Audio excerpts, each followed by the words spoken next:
देखिए 2 दिन से गोल्ड का प्राइस अप डाउन बहुत ज्यादा चल रहा है। जैसे कल काफी टूटा, सिल्वर भी काफी टूटी थी, 65,000 रुपए तेजी में मंदी हुई है। तो ये इतिहास में पहली बार हुआ है इतनी तेजी मंदी एक दिन के अंदर होना, बहुत रेयर केस में ऐसा होता है।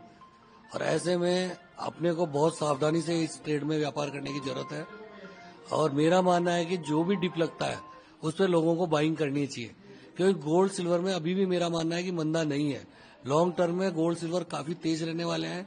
तो जहां भी ये मंदा आया है और नीचे आया है बाजार, वहां पर मेरी राय है कि लोगों को जो इनको परचेज करनी है, बच्चे शादी लायक हो रहे हैं जिस घर में, उनको परचेज कर लेनी चाहिए।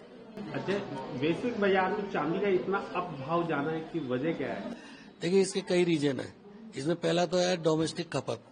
डोमेस्टिक खपत बहुत तेजी से बढ़ रही है, जैसे सौर पैनल में बढ़ रही है, दवाइयों में बढ़ रही है, अपने और ईवी में के अंदर बहुत बढ़ रही है, और एआई जो आ रहे हैं, एआई के कई प्रोडक्ट में बढ़ रही है, इलेक्ट्रॉनिक्स प्रोडक्ट में बढ़ रही है। तो डोमेस्टिक खपत हर चीज में सिल्वर की बढ़ती जा रही है।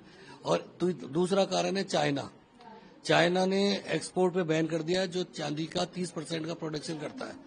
उसने चांदी बिल्कुल एक्सपोर्ट बंद कर दी है और वो इम्पोर्ट और कर रहा है, वो स्टॉक कर रहा है, क्योंकि वो उसका मानना है कि मैं रॉ मटेरियल क्यों बेचूं, मैं इसको प्रोडक्ट बना के बेचूंगा जिसमें ज्यादा कमाई होगी। तो इस वजह से चांदी की प्राइस बढ़ रही है और इसकी जो डिमांड दिन पे दिन बढ़ती जा रही है, लेकिन इसका प्रोडक्शन लिमिटेड है, क्योंकि चांदी की कोई स्पेशल बोल के कोई भी खदान दुनिया में नहीं है। ये कॉपर का, अपने गोल्ड का और जिंक का बाय प्रोडक्ट है। ये उनकी खदानों में बाय प्रोडक्ट के रूप में निकलती है। तो जब भी प्रोडक्शन कम है, खपत दिन पे दिन बढ़ती जा रही है, तो नेचुरल है कि इसकी प्राइस आने वाले दिनों में और हाई होगी। और मेरा मानना है कि जो भी डिप लगा उस पर लोग खरीदेंगे तो फायदा ही होगा। तो अभी आपको भाव बढ़ने से वेडिंग सीजन के हिसाब से जो परचेजिंग चल रही है उसमें कितना फर्क आ रहा है कुछ? देखिए गोल्ड के भाव और सिल्वर के भाव बहुत तेज हो गए, इससे फर्क तो नेचुरल है पड़ेगा ही। लोगों का बजट भी डगमगाया है, जिनके घर में शादियां हैं, मीडियम क्लास का तो काफी डगमगाया है। लेकिन अपने यहाँ क्या है, गोल्ड और सिल्वर लोगों की भावनाओं से और कल्चर से जुड़ा हुआ है। तो गोल्ड परचेजिंग कर रहे हैं, क्वांटिटी थोड़ी कम हुई है, लेकिन लोग परचेज तो कर ही रहे हैं, क्योंकि शादी है तो करना ही पड़ेगा, तो वो कर रहे हैं। और वो ये भी जानते हैं कि आज भी हम यदि परचेज करते हैं गोल्ड सिल्वर, तो लॉन्ग टर्म में यही हमारे आगे भविष्य में एक तरह से सुरक्षा का कारण है। बच्चे साथ दे नहीं दे, गोल्ड सिल्वर घर में होगा तो वो काम ही आएगा।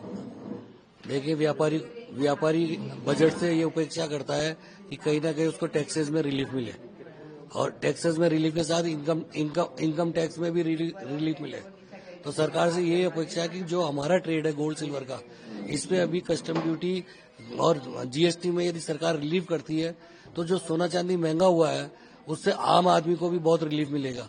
और इसमें क्या है कि सेल कहीं ना कहीं कम हुई है, तो सेल कम होने से जो हजारों लाखों कारीगर जुड़े हुए हैं उनमें भी बेरोजगारी हुई है।